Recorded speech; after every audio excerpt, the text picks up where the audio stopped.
We have reviewed the L90 Dual some time ago and we are quite impressed by it. Now we have its big brother, the LG L90 Dual, to review. Nothingwire.com guys, and in this review video we're gonna tell you what in the box. We're gonna talk about the hardware, the user interface, performance, and whether this device is a perfect value for money or not. So as you can see, like the L70, the L90 Dual also comes in a fairly big fat box for the size of the phone. That's the phone. You get some goodies, Nimbus 100 free international call. It also comes with knock code LG's latest security feature. LGD410 is the model number. And then you have some marketing and import informations. It says MRP 19,000, but you'd get it for about 16,000 on Amazon.in and for about $230 on Amazon.com. It's the black model here. On the back side you have some quick specs. You have a 11.9 cm, that's about 4.7 inch QHD IPS display. Then you have 1.2 gig fast quad core processor. It's a Snapdragon processor. Your Android KitKat 4.4.2, 8MP camera with LED flash and only a VGA front camera, by the way.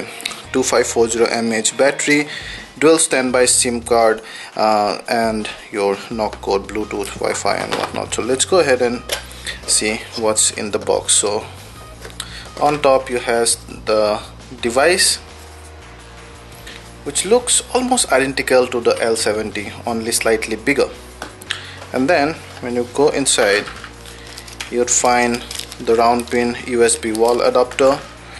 You would see the micro USB 2.0 USB cable, and then you see the normal pattern earphones. They are not exactly your noise cancelling type. And here you have the call control and the mic, but no volume control. Your silver plated audio jack. Apart from those, you also have some manuals here. Like for example, you should have that's the warranty card and that's the quick start guide. Pretty much non-pretentious packaging here. So that's our LG L90 Dual, and as I told you just now, it looks much like the L70 Dual. It's all plastic but then has got great looks and design. I especially love this nice texture on the back. It gives you great hold and at the same time looks very hip. So on the front you have the 4.7 inch capacitive screen, 540 by 960 pixels QHD resolution, that's called. It's protected by Gorilla Glass 2. On top you have the earpiece, the VGA front camera, LG branding. Below you have the 4 shortcut keys, your back, home, menu and the SIM switch button. On the left side you have the volume rocker here, and then your micro USB 2.0 port, the mouthpiece. Here you have the power button and your noise cancelling mic. There are 2 mics actually. Okay, so that's the mic and that's the IR blaster really. And then your 3.5mm jack. These buttons gives amazing tactile feedback and you almost would never miss. Behind you have the 8MP autofocus camera accompanied by an LED flash, your LG branding, and then the speaker. It has a very slight bump to prevent the sound from not coming out when you keep the device on a flat surface, but I just suspect that bump would not be enough, but we'll see. Overall the device looks very premium and nice, youthful look. You can of course open the back flap,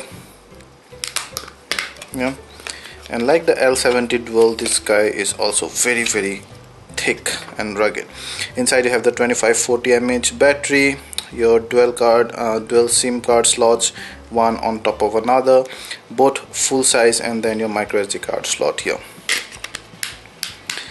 Yeah. We'll see. So overall this is the L70 with a few software features like for example the IR blaster here, and then some other premium feature built in here which we're gonna explore just now. The L90 is powered by Android KitKat 4.4.2 and you have LG's own custom UI on top. So that's knock-on feature. So double tap to switch this on or switch this off. Oop, come out. You see? So you're gonna stop playing, and again the amazing unlock screen animation here. Absolutely love this. Apart from that, you also can see this. You can add your widgets and stuff. and then your home screens, that's the notification bar, that's your Q slide apps.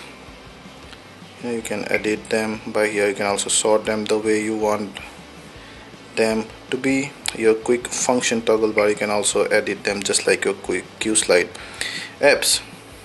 The notification bar, you can simply clear it, and then that's your brightness. Now this is one of the downfall or cons of the L70 as well as this L90, that this guy does not have an ambient sensor, so you cannot set an auto brightness. Now, I don't understand why LG did not choose to keep that, but that's the way it is. Yeah, and that's how you go to the main settings. Long press on the home screen to add your apps or widgets or wallpapers, a lot of those. Then that's your menu, system setting, lock screen setting. You can go to lock screen, you can go to security, and then you can set up your knock code. So let's say that's my knock code, or you can also have, let's say 1 2 1. So that's my knock code 1. Sorry.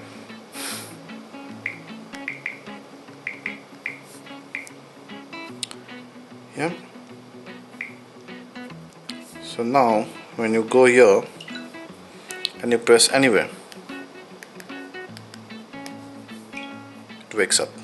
That's knock code, and people don't see what you're basically typing and you know what you're tapping at. That's a good thing. When your app dock is customizable, you can drag any app anywhere to basically create a folder. I'm not sure why it does not let me create a folder. However, I managed to at last. You can also drag it back to its place. You can also simply long press, and then you can go here. You can change the face of the icon. Do you see? I just changed the face of the icon, and you can have even your own face from the gallery. Let's say you can go to gallery and you can have your own face as the icon face. Yeah, your contacts and stuff, and then your main app dock. So you have all the Google Android apps required. You also have lots of LG's in-house apps. These 4 games we have installed to test, but apart from that, almost all come preloaded. So you have your calculator, calendar, cameras, Google apps like Chrome, Drive, Google Plus, Hangout, Gmail, YouTube, Google Photos, Google Play Store, etc, etc. You also have a widget menu. You can simply long press on a widget and drag it onto home screen to add them. So you can also rotate them around, delete them. Yeah, and then let's go to the setting ones. You get to your dual SIM card settings. Yeah, then your Wi-Fi and other tethering and network settings here. Then some other settings I'm going to show you quickly. Home screen, you can change your theme and wallpapers and some other stuff. And then lock screen I showed you. Screen timeout, daydream, smart screen and smart video is also available. Then your gestures, and then storage. So this guy comes with 8 GB of storage, and we install a lot of big games, so that's why, but otherwise you would get about roughly just under 4 GB available. Then account and sync, and you can add these many accounts, so not many bloatware. SIM1, SIM2 and common. When you go to software information, you would see that it runs on Android KitKat. The dialer looked pretty big, and so is the keyboard. Actually, we love typing on the keyboard. It's very nice. You see, you can also drag it anywhere. It's nicely, very easy to type with one hand. Yeah, to start typing there. And these keys have that 3D layout to it that helps you just type that much more fast. This way it's nice. So now you also have a dedicated symbol row on top. Very cool. You can also go to the settings and change your keyboard layouts and stuff. We tested the default browser and it renders the web pages pretty perfectly. So there's here our site nothingwire.com, which gives you news, reviews, tutorials, and top devices. Would let you know the best devices that's among phones, tablets, cameras, lenses, laptops, gaming, and others like wearable tech or headphones and other stuff. Yeah, please visit our site. So anyway, so it's very smooth. You can see no lag in scrolling, no lag in pinching, zoom in and out as well. You can also double click to zoom in and out. So it does not support flash playback by default, and we tested HTML5 and it scores awesome, 505 out of 555. You also go here, you can check out some of the settings and stuff. Yeah, and also because it's a Q slide app, so you can simply tap here and it becomes smaller, and you can also change the size. Yeah, and you can keep on using this on top of other applications. You can also move it around, press it again, and it maximizes. So a very good browser really. You have a pretty good default gallery layout where all the albums are arranged in kind of stacks but little apart.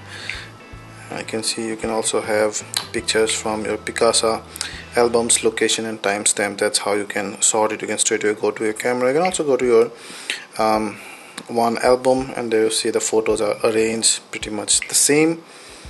Go here, you can share them by all these means, but there is no built-in editing. Or there is, so you can edit them. You can rotate, crop. There are a few filters, and it's slightly lagged. So the phone is not without lag, but then you would hardly notice it. You can also select share and delete. You can also tap the share first and then select multiple images. Now let's check out the display ones. Now it's not a very high definition display, 4.7 inch and only a QHD display, and the display is actually okay. It's not very bright, and if I show you the icons here, you would see that the icons actually pixelate. Do you see on the internet, on the Play Store, you can see those letters are all pixelated. So it's not a particularly high-res display, however it's decent enough. Yeah, and we're gonna go back to the gallery and let's check out the viewing angle now. The viewing angle are pretty good, but then because it's a glossy screen, the reflection takes over after some angle, but still it's pretty good. And we're gonna play a video to just verify how the display is, and also we'll show you how the video performance and the sound output via speaker is.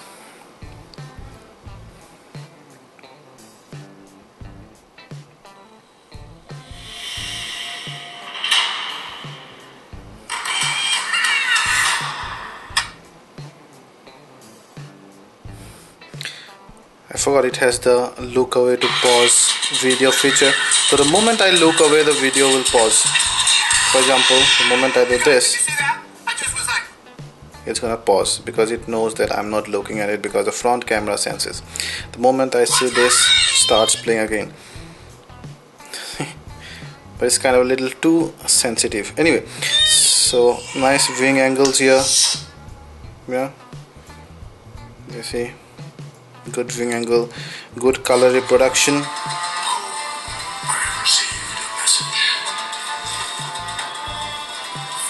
The blacks are not quite dark, they are more kind of grayish, but that's okay. There's no fuzziness, crisp enough display. There's perfect sync between video and audio. Nice rendition.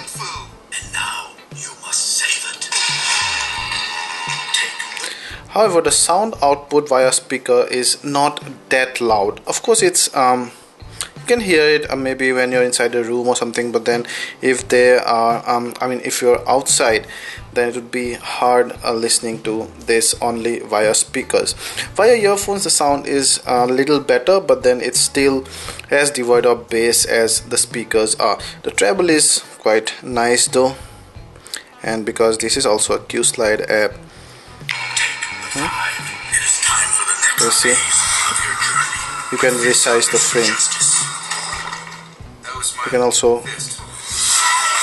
and then press this to come to the full screen. Yeah.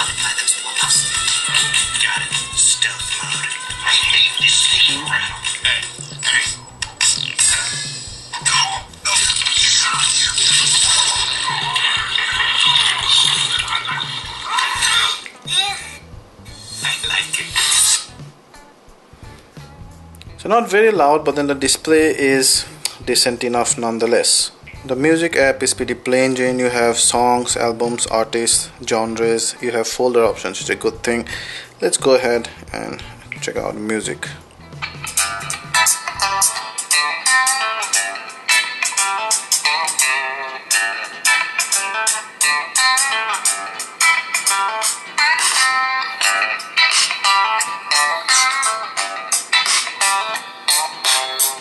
So again, decently loud but devoid of bass.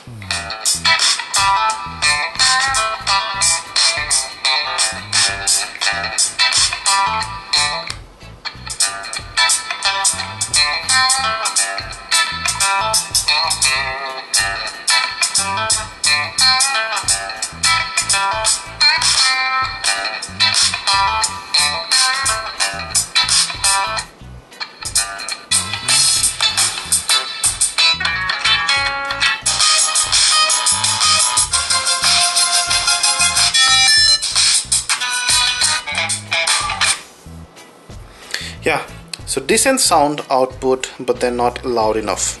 You have the 8MP autofocus back camera, and it has kind of a pretty loud autofocus area there, you see.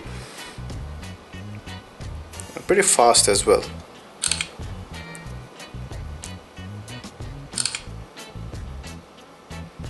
It takes some time to process the still. Yeah. You can simply toggle this to video, and then you can start recording videos. Yeah, we can also click stills during video recording. You can also switch on the LED light. But start and finish everything is with some delay. You have your flash settings, and then that's the VGA fixed focus front camera. There's your cheese shutter and VGA image size. Yeah, and whenever you switch to the back camera, you have some modes out here: normal, panorama, let's say continuous mode, 6 shot. Yeah,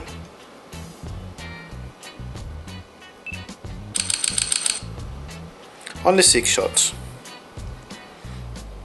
Then your settings here.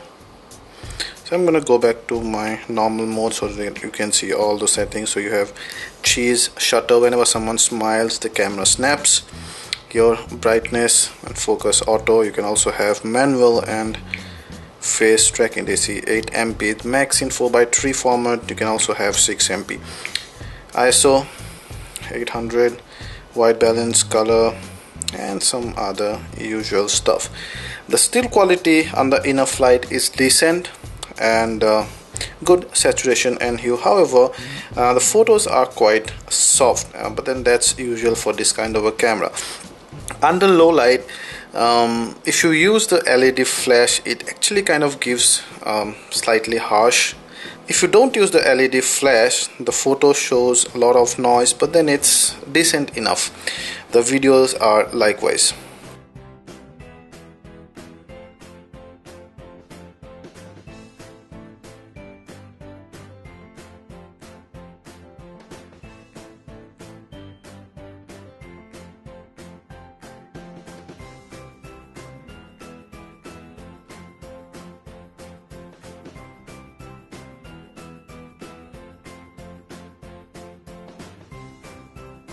But apart from the main apps, you have some other apps like the calculator, your calendars, file manager, I see LG backup, and then memo, messaging, what else, quick remote, and you can set up remote for your TVs and DVD players and such, remote call service, update center, and a lot of LG in-house apps, basically Nimbus, which is a third-party app. You have LG Smart World, which is kind of LG's app store, and then you have Think Free Viewer, which is kind of an office viewer, My Doc, Recent Doc, and all. You see, we cannot create anything. So the phone is smooth overall. We did not experience much lag. It's pretty good. The Snapdragon 400 chipset, Cortex A7 1.2 gig quad core processor, good enough coupled with the GPU. It's actually smooth for most of the time, and even if we fill all the home pages with widgets, the phone did not experience much lag. So LG skin on top of the default Android ROM did not actually lag much, so we are quite satisfied. We are satisfied with the L70 as well.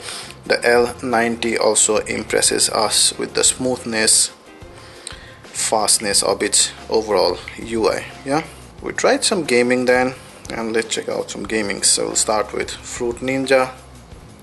Pretty smooth, no lag.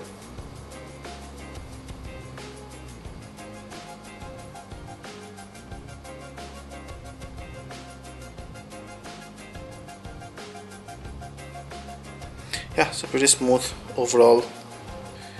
Then we'll play Subway Surfer.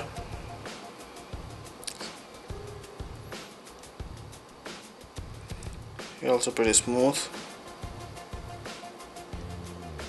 Oops.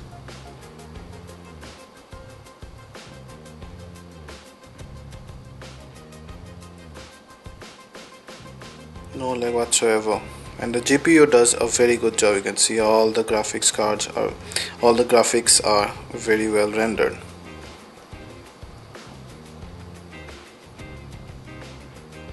Nice. Yeah. We'll try FIFA 14 next, and no lag in the animation, no frame loss, good. Yeah. Straight away start the match. And let's see how it plays.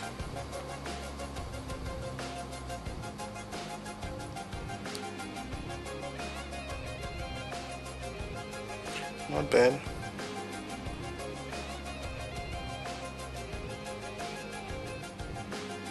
Smooth enough.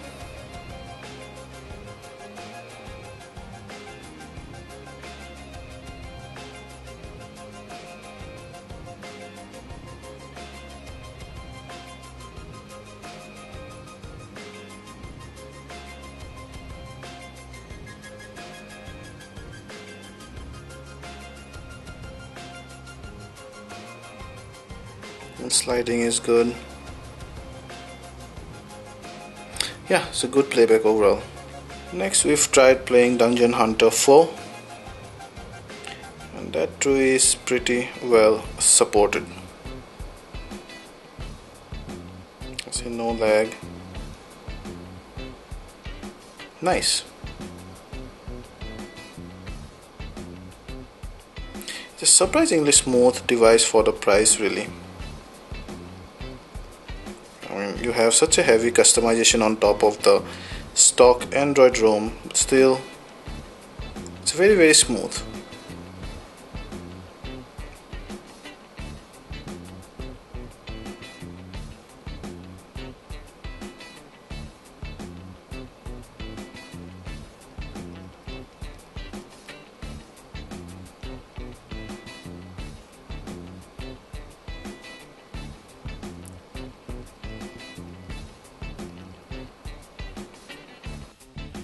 Now check out some of our benchmark scores.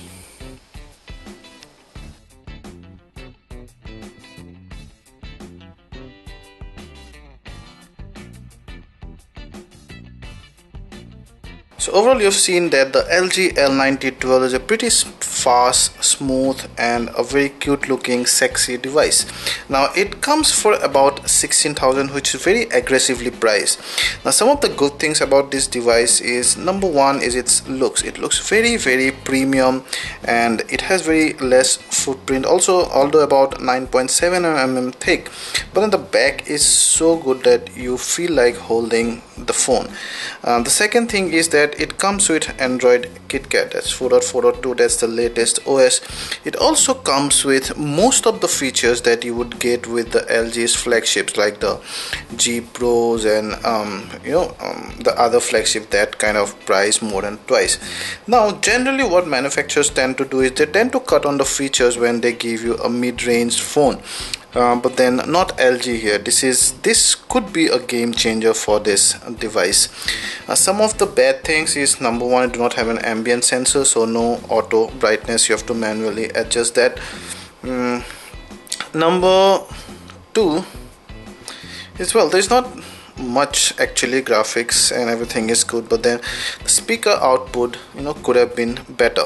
Now it has some stiff competition at this price point, and mainly some of the flagship from the Indian manufacturers. For example, some of the Canvas devices, yesteryear's flagship or last year's flagship if I may call, Canvas 4 for example, you have the Titanium X, you also have the Moto G, which is kind of cheaper in this, and you also have the Panasonic P81, which is slightly more expensive than this, and then also Alcatel released the Idol X Plus some time ago. So you have very stiff competition at this part. What sets this guy apart is KitKat, and then the LG's novel features, all the novelty of the flagship phone coming in this mid-range phone as well. Well, I won't blame you if you go for those flagships, because they would probably come for with a 13 MP camera with an octa-core processor and whatnot, but I kind of like the look of this. Yeah, and you can't go much wrong with the L90 Dual. So if you like this video, please hit the like button, ask anything related to this device and we'll try to answer, and please subscribe to our channel for more such good content in future.